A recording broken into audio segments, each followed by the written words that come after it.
ಈ ದಿವಸ ಬೆಳಿಗ್ಗೆ ನಮ್ಮ ನೆಲಮಂಗಲ ರಾಷ್ಟ್ರೀಯ ಹೆದ್ದಾರಿ ಅಲ್ಲಿ ಈ ಬೇಗೂರಿಂದ ಒಂದು 3 to 4 ಕಿಲೋಮೀಟರ್ಸ್ ಡಿಸ್ಟೆನ್ಸಲ್ಲಿ ಆಗಿರುವಂಥ ಈ ಘಟನೆ.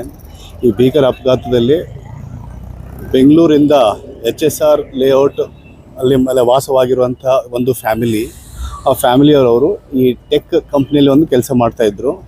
ಅವರು ಇವತ್ತು ಈ ಕ್ರಿಸ್ಮಸ್ ಹಾಲಿಡೇಸ್ ಅಂತ ತಿಳ್ಕೊಂಡ್ಬಿಟ್ಟು ಅವರು ತಮ್ಮ ಕುಟುಂಬದ ಜೊತೆಗೆ, ಅಂದರೆ ಅವರು, ಅವರ ಹೆಂಡತಿ, ಮಕ್ಕಳು, ಅವರ ಹೆಂಡತಿ ಸಿಸ್ಟರು ಹಾಗೂ ಅವರ ಬ್ರದರ್ ಡಾಟ್ರು ಕೂಡ, ಸೊ ಟೋಟಲ್ 6 ಮೆಂಬರ್ಸು ಆ ವೋಲ್ವೋ ಕಾರಲ್ಲಿ ಪ್ರಯಾಣ ಮಾಡ್ತಾಯಿದ್ರು.